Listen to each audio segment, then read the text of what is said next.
So, in this Restoration era of significant sexual liberty, how are women treated? Well, there are some positives and there are some negatives. We'll start with the positives, though, and here it is right up on the screen. Women are allowed to perform on stage beginning in the Restoration. Charles II comes back from France and brings this radical idea that if we have a female character, it should be played by a female. So that's pretty impressive, right? On one hand, that's a really big deal. Women are now on stage representing themselves. No doubt about it. There are some challenges and drawbacks. This is a picture of the actress Margaret Hughes, and so now you can become an English actress in this time for really basically the first time in history. There is a little bit of a drawback about this, though. Here's a picture again of Nell Gwyn, another of the, as I mentioned before, the famous actresses of the day, and you'll notice the nature of that painting is indicative of some of the challenges of being a Restoration actress. I have written up there dressing room policies. Here's what I mean by that. If you're a noble and you're going to the theater, right, you're going to ride your lovely boat down the Thames and walk up into the Duke's Theater, and before you go sit in your box, you're going to swing by the women's dressing room and watch them get ready and say hi and chat and flirt with them. An open dressing room is part of the essentially understood policy for actresses during the English Restoration. And that comes along with some problematic sexual expectations. Nell Gwyn is a powerful woman, certainly, but she also creates some problematic stereotypes, and people expect that actresses will sleep with them. So it's a huge step forward in getting women on stage, but like every step forward, it comes with some serious baggage. We also have this totally fascinating trend that develops of breeches roles. Women not only get to play women, but in a lot of shows in this era, they get to play men and they get to wear pants. Now, why would that matter, and why would noblemen want to see that? Because there are a lot of these. We have breeches roles in roughly 25% of Restoration plays. Well, mainly what a breeches role does for you as an English nobleman is it gives you a chance to see a woman's legs. Remember, guys, this is the era in which women are in public, right, are very, especially from the waist down, are very hidden with layers and layers and layers and layers of dresses. Put a woman on stage in pants, that's a shockingly scandalous thing to do. It's fun and it's safe in this Restoration theater context. So again, it's good because we have women developing some power and representing themselves, and it's kind of not so good because what we're really doing in the Restoration is putting women on stage so that men can look at them. And when we get to modern theater history and we talk about feminist theater, we'll talk about this concept of the male gaze. But it essentially means that women's role in society has largely been relegated to a visual role, and that visual role has been defined by men. So I'm not saying that women shouldn't be on stage in the Restoration. They absolutely should. It's just our job as historians to remember that was a big step forward that had some problematic aspects to it. So we have female playwrights. That's another huge step forward. Now, as you know, Aphra Behn wasn't able to go right out and necessarily be a female playwright. She had to write her stuff under a pseudonym, but nonetheless, there are women writing during the era, and that's kind of a big deal. There's Aphra Behn. And we have women as the subject of theater. We get a lot of dramatic topics in English Restoration theater that revolve around gender, sexuality, and marriage. Now, by sexuality, I don't mean sexual orientation. Everyone's straight as far as everyone else is concerned in public in the English Restoration. But we're talking about issues in these plays that concern women. Certainly, The Rover is gender heavy in its attention to the issues and challenges facing women of the era. So this is, again, good. Plays that are about and by women. That's a huge step forward. The drawback of it is that these plays are still within a very rigid society and they don't actually push the envelope that much. So my question for you about this is, Aphra Behn's not stupid. She knows that her play needs to support the idea of women in the Restoration, right? English nobleman walks in, he needs to look up on stage and go, what's up here is something I understand and agree with. But she's also a smart woman and has written a smart play. And in that play, she deeply complicates a lot of the ideas of women in the Restoration. So take a look at what the gender expectations are in the play and how they actually work out for each character.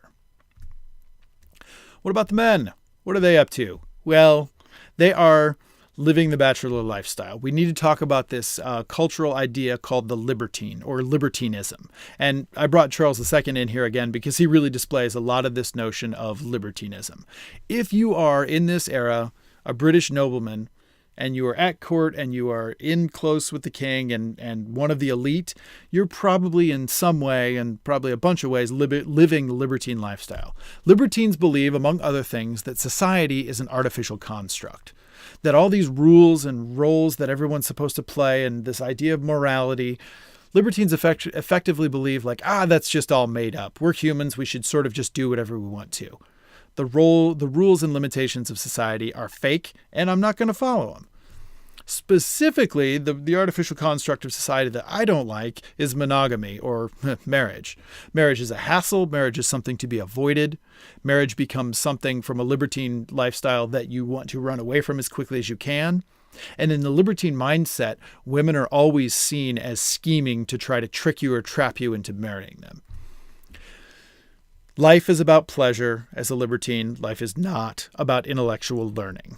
So we're talking about men who enjoy the pleasures of the world and are not very intellectually active in a bunch of different ways. And obviously, if marriage is the hassle, then the other side of that coin is sexual freedom is the key. The ability to sleep with whomever you want, whenever you want. This libertinism, which is very common among English nobility, works itself into English theater, as you would expect, into the character of the rake. And the rake isn't called the rake, he has a name, but the rakish character becomes a very common idea in English Restoration theater. Here is an image by William Hogarth called the Rake's Progress. Here we've got this guy who is out in the town drinking, surrounded by women, going easy, having a good time, doing whatever he wants to. This is the libertine lifestyle portrayed in a very clear and straightforward manner. So we have this idea of the rake who is charming, dashing, sexually voracious. Our version today might be the player, right? And you guys know these. So we have rakes in this play. How does Aphra Behn portray the rake? Is she criticizing this idea? Is she promoting libertinism? How does she handle this? Because she knows everyone in her audience, the men anyway, either are libertines or they would really like to be. And so she can't criticize it too directly, but I assure you she is criticizing it in some interesting ways. So take a little gander at that and tell me what you can find in the play. Where else do we see that rake? Because, boy, this is a very familiar, popular character in contemporary storytelling. Find me some examples of the rake that we all recognize from pop culture today. So, we will leave the Restoration behind. It fades to some degree. We have some royal changes in the ruling people of England, which results in kind of a shift in tone. And I just want to touch on these two because they'll lead into our next lecture about England in the 1700s, which is a very different world than England during the Restoration. James II succeeds Charles II. He rules from 1685 to 88, not very long. James is even more disconnected than Charles II from the common people. He's also, in a very problematic way, Catholic, and is probably plotting to convert England back to Catholicism. Remember, Henry VIII booted out the Catholics. We had Bloody Mary, who brought Catholicism back. Then Elizabeth brought Protestantism back, and everybody else since then, including Charles II, they all said, look, Protestants fine, that's great, let's keep it. James II is maybe trying to do something different, and that's sort of a problem. And it results in 1688 in what's called the Glorious Revolution. Basically, the English people rise up, and James II is politely asked to leave. Or in another version, he runs out of town in the middle of the night on a horse. Some combination.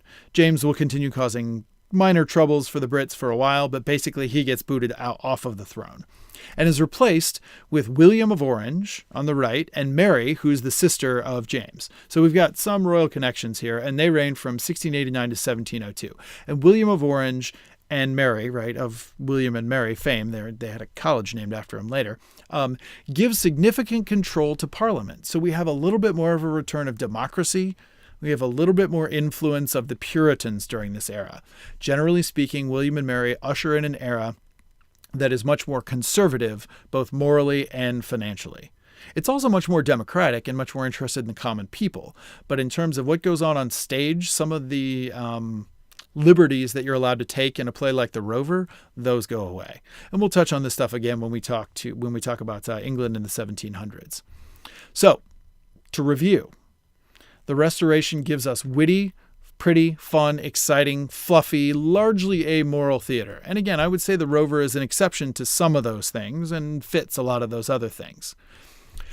By 1700, we get this shift into a very different kind of theater that is emotional, that is based in sentiment, and that also becomes a little bit preachy, stodgy, and moralistic.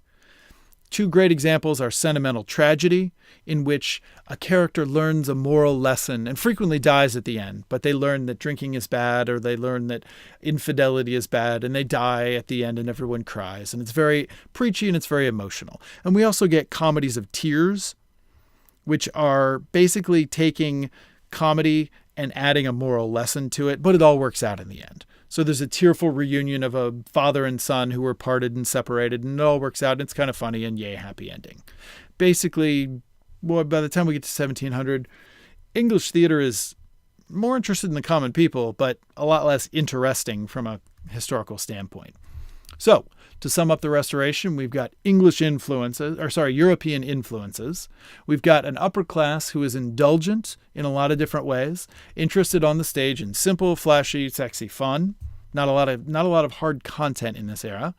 And we have some powerful women, but some problematic aspects of that power. And we have some rakish men. That's kind of the standard. And by the end of the 1700s, we're shifting towards something that's very different from what's gone on in the Restoration. And that ends our lecture.